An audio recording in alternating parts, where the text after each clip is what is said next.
Welcome back. This is the second lecture for week 2, or lecture 2B. What we're going to be doing this time is we're going to be looking at the second type of electrical tariff. This would be known, at least generically, as the hybrid rate. Now, from the lecture on electrical consumption-based billing, as you remember, there were 5 billing parameters. We had a customer charge, which was a flat rate, and then all the other charges were based on how much was utilized. In other words, a cost per kWh. So energy charge, cost recovery factors, surcharges, and then finally sales tax if appropriate. It's important to realize that when you go to the next tariff, these charges do not go away in the next rate structure. They're simply added to, or they're modified in a slightly more complicated way. So these 5 charges do not go away. They're simply added to. So in electrical hybrid rate, we see 3 potential changes that are made. The first change that appear in hybrid rates is we now add a bill or a charge for the monthly billing demand. And as you remember, demand is one term that's equivalent to kW, capacity, and power. The second term that's added is a time of day or seasonal billing rate. And finally is something called the 200 rule. It's actually used to calculate how much the energy charge is, or the kWh charge is. If we look at these individual 3 additive things, the first one, the billing demand. As talked about earlier, demand is the instantaneous requirement for power. So when I turn on a motor or lights, this is instantly what's required. Its units are kW. Now, utility companies monitor demand in 15-minute windows or increments. They record the average during these 15-minute windows. Now, all the averages are looked at throughout the billing period, and the customer pays for the highest 15-minute average. So that's what the customer pays for. It's known as the monthly billing demand. At the end of the billing cycle, the demand is reset for the next month, and you start recording the highest 15-minute window average for the next set of billing demand. So, in the example below, I cherry-picked 4 different months, and actually 4 different time periods, and the highest average within those 15-minute periods. And if we look at it, we have 576 kW, 799 kW, 899 kW, and 725 kW. For these 4 different 15-minute windows, the highest demand currently registered is 899. This, if it was not exceeded in any other 15-minute window during the billing period, that would become the monthly billing demand. Time of day or seasonal. This is the first billing structure level that would introduce the concept of time of day, or peak or off-peak. The utility company now has times of day where the usage by all its customers would be considered high or peak. It pushes the equipment to the limit. Utility companies have a tendency to charge more for on-peak use versus off-peak use. This is an encouragement to try to spread their demand for power more evenly. Now, both consumption and demand charges can vary based on time of day. So I may have consumption charges that vary because of time of day, or I can have demand charges vary based on time of day. Utility companies use this again as an incentive to use electricity during lower demand times, or what's considered off-peak. So in this first example, a utility company only bills for demand, kW, that's required during on-peak time. In other words, any kW used off-peak is not even looked at. So without knowing another thing, it would be beneficial for the customer to try to move demand-based or high-demand equipment, if they can, to any off-peak hours, because the demand is not even looked at in this particular case. The utility company only bills for demand during the months of June through September. In this second example, this would be considered a seasonal rate. Then finally, the 200 rule.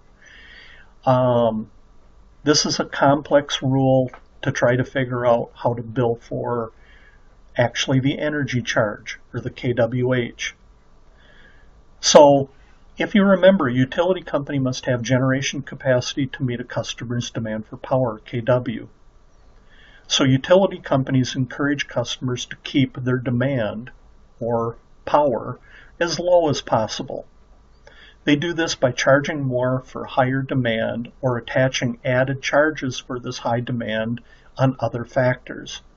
This is basically what the 200 rule does.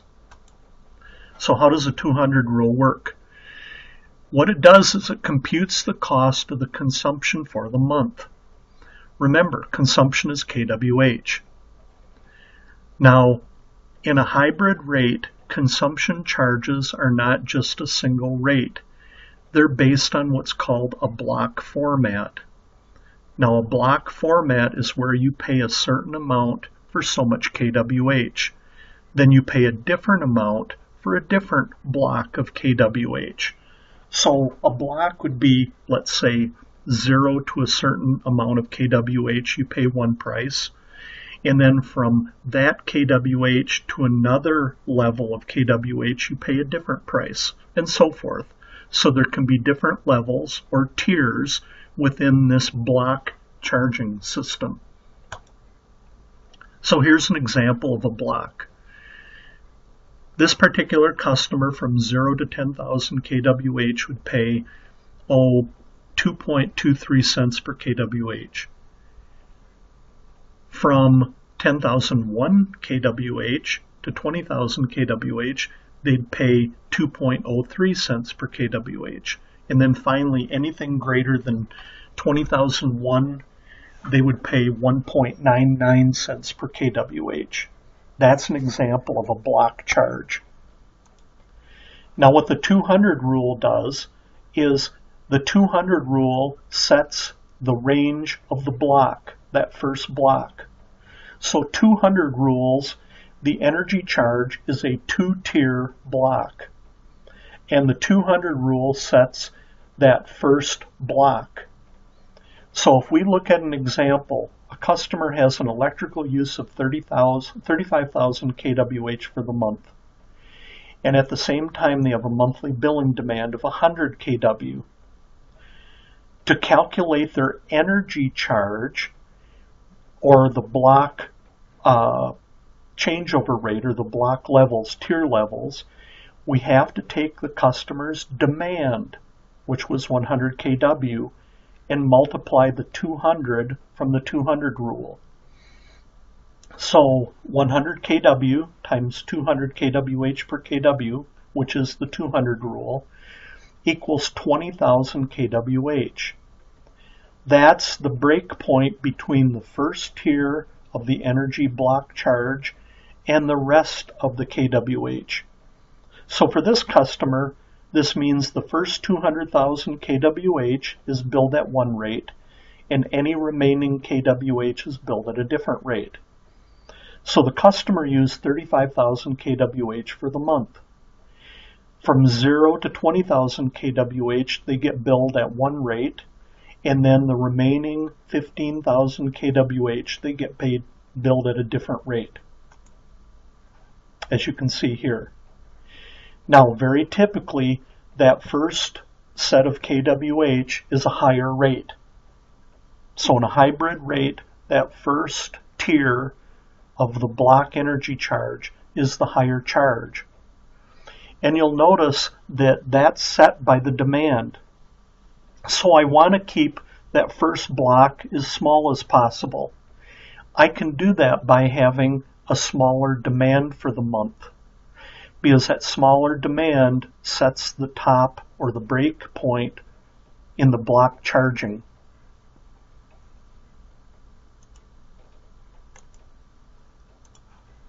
Now, what we need to do now is, at the end of your notes, I have a sample hybrid rate. So let's turn to that and let's walk through a hybrid rate. This is a sample hybrid bill. And if you notice, it has a lot of the same features that we looked at a consumption.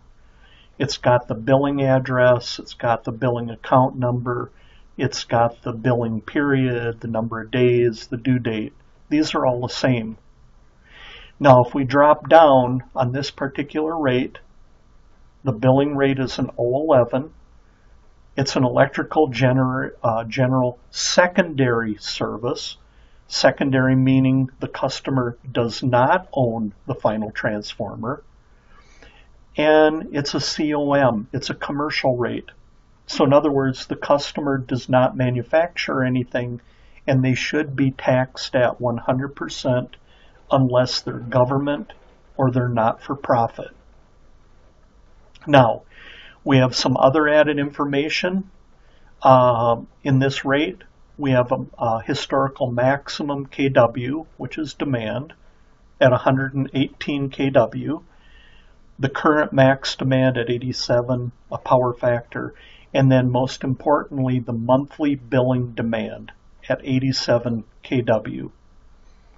We have the meter number, again, meter location. At the end right here, we have the energy use, which is the total consumption for the month. We have some previous billing information, and then finally how the billing is broken down. The first thing you'll notice is they're both supply charges and delivery charges all on one bill. That means this customer is not a retail open access. In other words, they're not taking advantage of purchasing from one utility company and then getting delivery from another. Otherwise, there would just be one or the other. This is an unbundled bill, meaning there's line items for every charge. Now, if you scan down the units, you'll notice that there's both charges for kW and there are charges for consumption, kWh. So we know right away this is not a consumption-based bill. Consumption-based bill have no charges for kW. The next thing you'll notice is if we look at the energy charges on the supply side, there's something called energy charge first, energy charge next. First, next. There's two different tiers of energy charge. This is a block charge that's very typical in a hybrid rate. Now we can test this by taking the demand. So the monthly billing demand this month was 87. So if I open up my handy dandy calculator and go 87 times the 200 rule, I have a break-even point of 17,400. If I go down and look at the energy charges, this first block is 17,400. So their first 17,400 kWh is billed at this higher rate. Now they only use 17,520 for the month. So the remainder of this 17,400 and what they actually used that month is 120. They paid at the lower amount. This is truly a hybrid rate. The energy charges are based on the 200 rule. They also have a monthly billing charge for kWh. Now notice they're using the term capacity charge. Again, capacity is equal to kW, demand, power. 87 times $9.71 per kW. Note that kWh charges kWh charges are typically in terms of cents, pennies. Demand charges are typically in dollar amounts. This happens to be $9.70 per. Utility companies, again, really charge you for power. Now, on the delivery side, we have the same delivery charge or capacity charge. So there's the charge again for the delivery of power, just like the supply of power. And then we have a distribution charge for the electricity. That's the consumption delivery charge. And then after that, if we move up, remember we have the cost recovery factor. That's still here, same as in a consumption bill.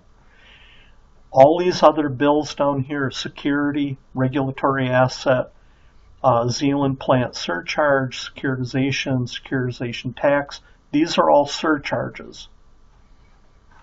We have one surcharge that's actually a credit. It's got a negative sign out here. And then we finally get a total amount.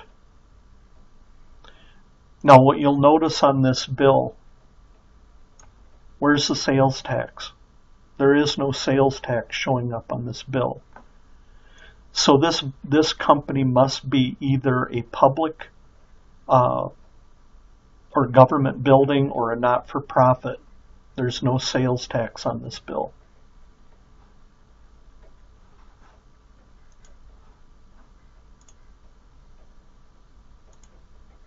This ends Lecture 2B.